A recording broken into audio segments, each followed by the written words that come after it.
καύσιμα αντιπροσωπεύουν το 58%. Καταλαβαίνετε λοιπόν ότι μπορεί κάποιος να αγοράσει ένα φθηνότερο όχημα, το οποίο εάν καταναλώνει περισσότερο καύσιμο από ότι ένα ακριβότερο, τη διαφορά την οποία κέρδισε κατά τη φάση της αγοράς θα την πληρώσει στο πολλαπλάσιο στο βάθος αυτού της τετραετίας. Ο ίδιος λόγος περίπου ισχύει και για τα πιο ελαφρά οχήματα, για τα μεικτής χρήσης ή και για τα διανομή στην πόλη. Οι διαφορές δηλαδή είναι μικρές. Τα φορτηγά της Mercedes-Benz αποδεδειγμένα προσφέρουν την καλύτερη σχέση και την καλύτερη σχέση ποιότητας, τιμής και οικονομίας και το καλύτερο συνολικό κόστος χρήσης. Θα σας δείξω ένα παράδειγμα. Για ευνόητους λόγους έχουμε απαλείψει τα ονόματα των ανταγωνιστών. Υποθέτουμε ότι ένα Ατέγκο 8,6 τόνων μεικτού φορτίου είναι στο 0. Ο ανταγωνιστής Α, ξεκινώντας από αριστερά, σε μία τριετία και με συνολικά διανυθέντα χιλιόμετρα 150.000, θα κοστίσει στον χρήστη του 6.000 ευρώ επιπλέον. Ο ανταγωνιστής Β 8.000 ευρώ επιπλέον και ο ανταγωνιστής Γ 9.000 ευρώ επιπλέον. Από πού προκύπτουν αυτές οι διαφορές? Γιατί κάποιοι από εσάς κάθεστε μακριά και σίγουρα δεν μπορείτε να διακρίνετε. Σε ένα μεγάλο ποσοστό από την κατανάλωση καυσίμου ακολουθεί η αξιοπιστία, δηλαδή η συχνότητα βλαβών. Υπάρχουν στατιστικά στοιχεία τα οποία έχουν χρησιμοποιηθεί και έχουν βρεθεί αυτά τα μεγέθη. Από την επιπλέον εγγύηση που η Mercedes-Benz δίνει για τα προϊόντα της σε σχέση με τον ανταγωνισμό και από τη μεταπολιτική αξία η οποία είναι σαφώς υψηλότερη. Τέλος, για να κλείσω, γιατί δεν θα ήθελα να σας κουράσω άλλο, ο κ. Κανακαράκης μου έδωσε πολύ αυστηρά 20 λεπτά. Νομίζω ότι είμαι πολύ μπροστά από το πρόγραμμα. Εκτός, αν θέλετε, έχω backup slides, αλλά νομίζω ότι δεν είναι σκόπιμο. Ένα μήνυμα που θέλω να μεταφέρω εκ μέρους της εταιρείας στην οποία εργάζομαι από το 1998 είναι το εξής. Επαναλαμβάνω αυτό που είπα προηγουμένως: η φθηνότερη αγορά δεν είναι απαραίτητα η συμφερότερη, η οικονομικότερη. Και αγοράζοντας ένα φορτηγό, δεν παίρνετε απλώς ένα φορτηγό. Ένα φορτηγό δεν μπορεί να σταθεί κάπου μόνο του ως κάτι ανεξάρτητο, κάτι αυθύπαρκτο. Όσοι από εσάς ασχολείστε με αυτό το κομμάτι, ξέρετε πολύ καλά ότι πρέπει να συνοδεύετε από την απαραίτητη υποστήριξη και από πολύ καλό επίπεδο υπηρεσίες. Διότι αυτό το όχημα βγάζει λεφτά για εσάς. Κάνει τη δουλειά. Δεν είναι το επιβατηγό μας το οποίο το έχουμε πάρει για να κάνουμε το μεράκι μας, τη βόλτα μας κλπ. Αγοράζοντας ένα φορτηγό, κυρίες και κύριοι, αγοράζετε και συνεργάτες. Είτε καλούς, είτε κακούς. Και συνήθως όλα αυτά προσμετρώνται στην αποτίμηση που μπορεί να κάνει κάποιος στην τριετία, τετραετία, πενταετία κλπ. Ως εταιρεία, η Mercedes-Benz Ελλάς, πέρα από υψηλή ποιότητα προϊόντων, πέρα από το πιο εκτεταμένο δίκτυο στην Ελλάδα αλλά και στην Ευρώπη, αυτό που μπορεί να προσφέρει στον κάθε έναν από εσάς είναι η απόλυτη δέσμευση των ανθρώπων της για την καθημερινή ικανοποίηση κάθε σας ανάγκης γύρω από το φορτηγό που μπορεί να αποκτήσετε. Σας ευχαριστώ πάρα πολύ.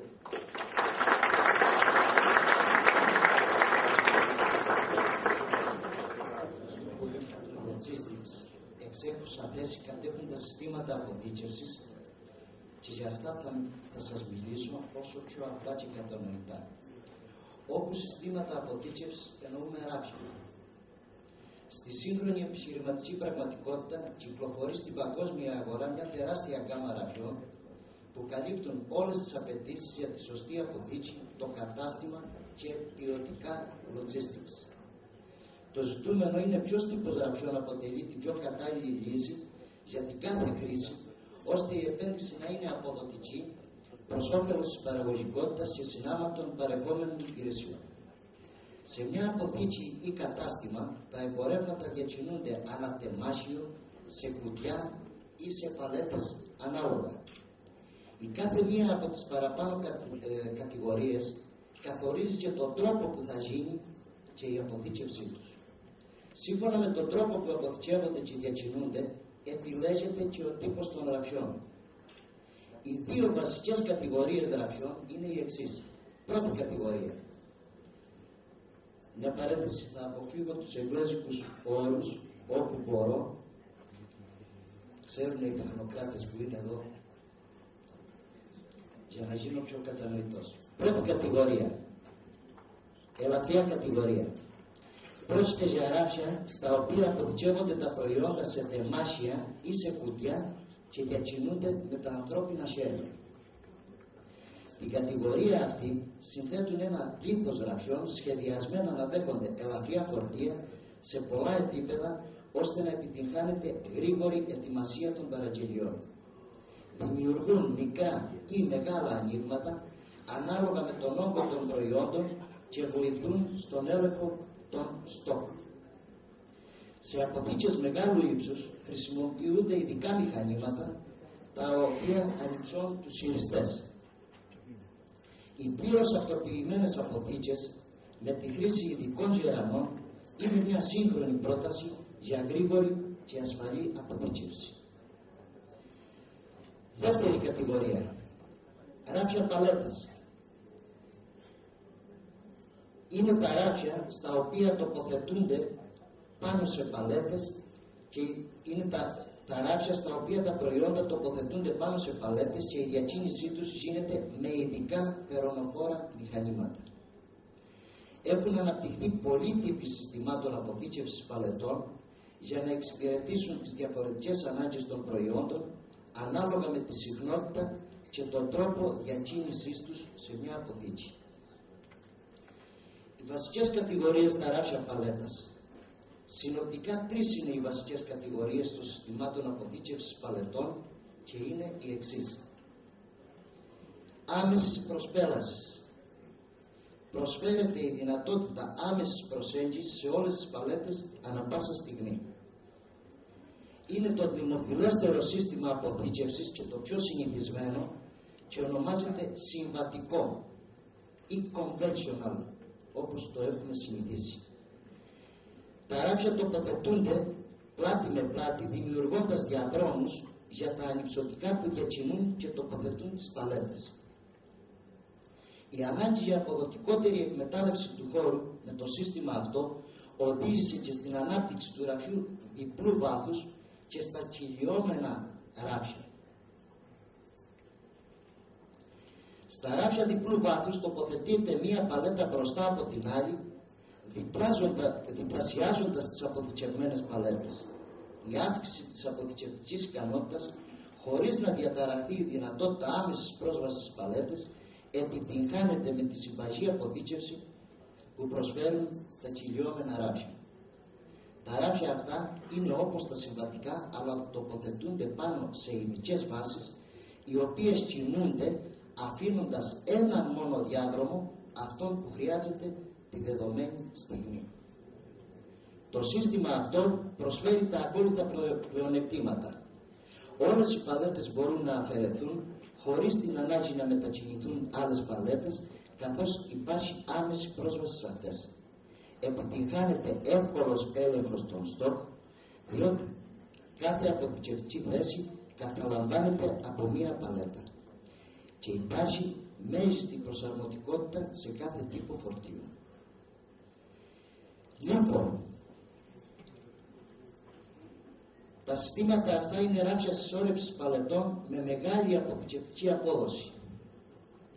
Τα πιο διαδεδομένα είναι τα εξής. Drive-in. Είναι το σύστημα που έχει σχεδιαστεί για την αποθήκευση ομογενών προϊόντων και εξυπηρετεί μεγάλο αριθμό παλετών για κάθε θέση. Στο σύστημα αυτό το ανυψωτικό μηχάνημα εισχωρεί στην κατασκευή και τοποθετεί τις παλέτες από μέσα προς τα έξω.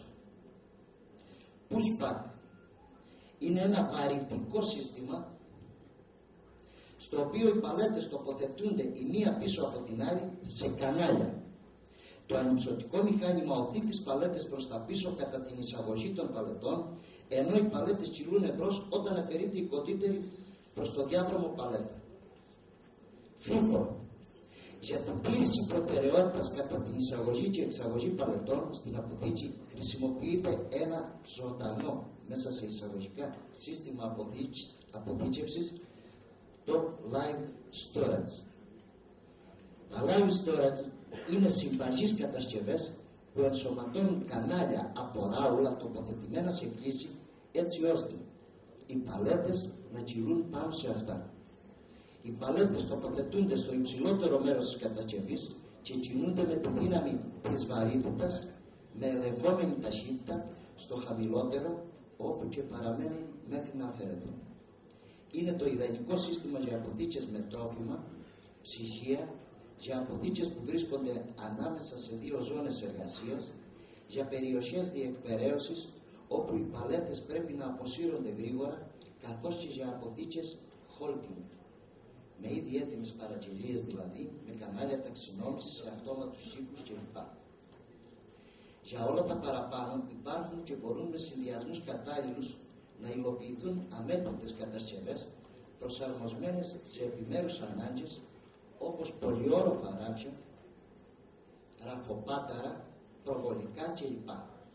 Σε όλο το φάσμα της ραφολογίας, εκτός από τις γνωστές παραμέτρους, μελέτη, σχεδιασμός, αντισυσμική προστασία, σημαντικός παράγοντας στην ασφάλεια των ραφιών και της αποθήκης είναι η ποιότητα και η επιφανειακή προστασία της κατασκευής, καθώς και η εφαρμογή και τοποθέτηση από έμπειρους και εξειδικευμένους τεχνικούς. Στα προσπέκτη που θα πάρετε στην τσάντα που έχουν όλες οι εταιρείες, στο δικό μας θα βρείτε και ένα πίνακα για την επιφανειακή προστασία, τον οποίο να το κρατήσετε να τον έχετε στο αρχείο σας, γιατί είναι πολύ σημαντικός. Πρόεδρε Κανακαράκη, Νεκτάριε, και πάλι συγχαρητήρια για την προσπάθειά σας. Εγώ τέλειωσα με τα ράφια μου.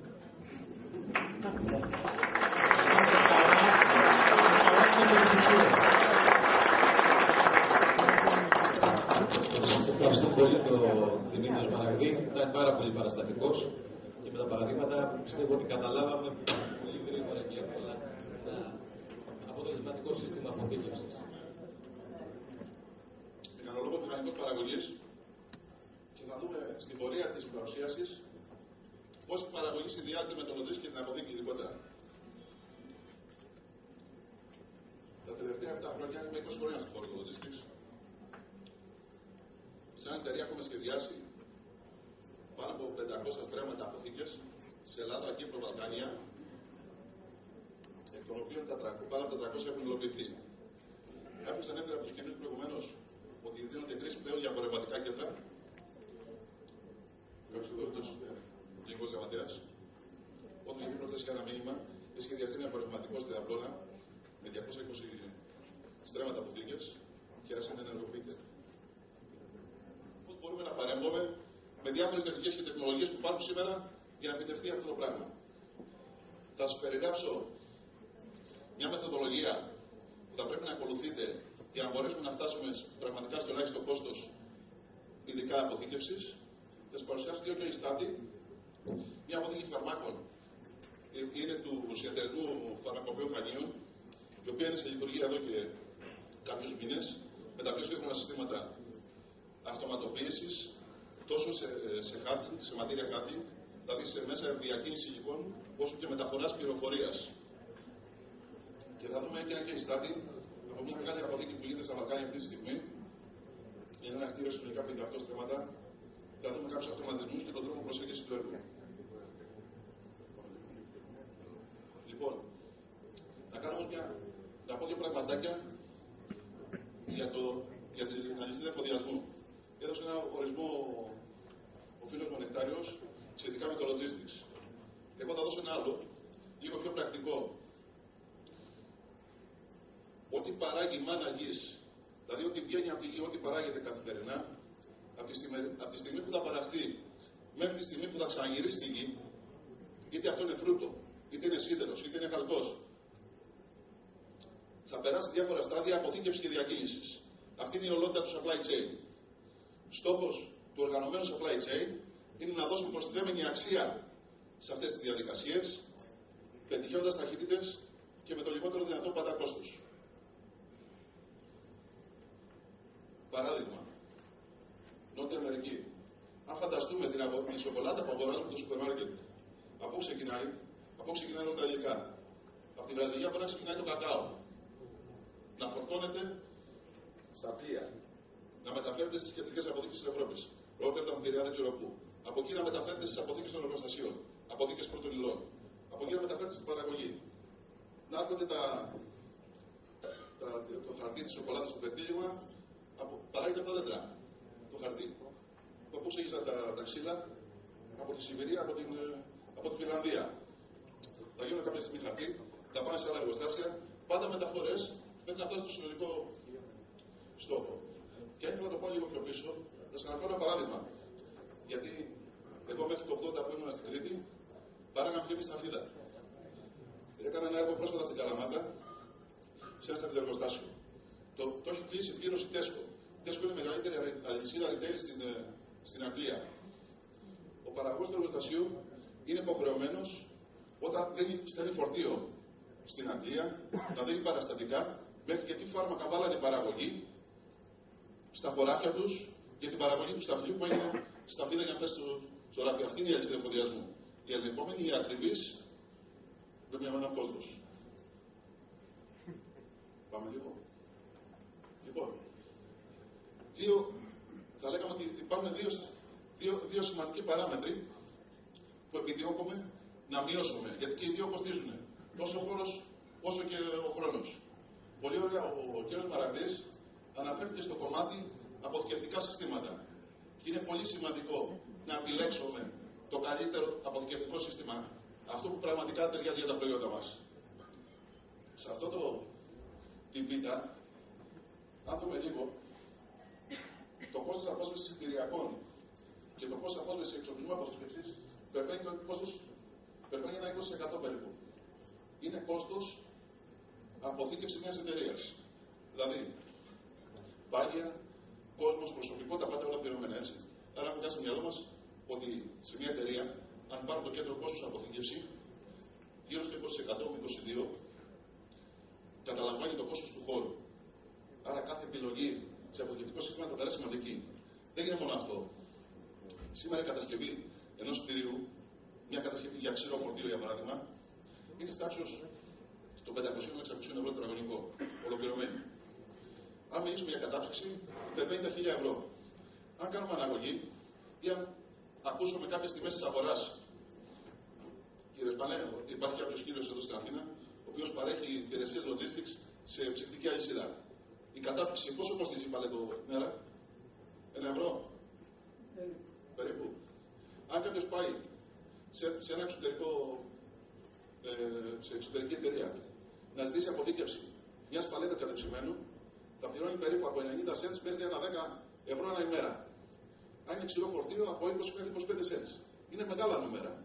Αν λογιστούμε και την αξία του προϊόντος, έτσι. Και μην ξεχνάμε ποτέ ότι τόσο και η αποθήκευση και η διανομή ουσιαστικά δεν δίνουν προσθεμένη αξία στην προϊόντα. Εμείς θα πρέπει να τις βελτιστοποιήσουμε, να τις μειώσουμε σε κόστος και να δώσουμε συμπληρωματική ποιότητα υπηρεσίας. Δίπλα, χώρος. Υπάρχει μια μεθοδολογία, δεν θα επεκταθώ απλώς. Και σήμερα βέβαια αυτό γίνεται εύκολο και με τα σκάνερ. Τα σκάνερ κάποια στιγμή μου είχαν πει σε μια αποθήκη ότι είναι χαφιέτες των εργαζομένων, έτσι. Γιατί καταγράφουν κάθε κίνηση.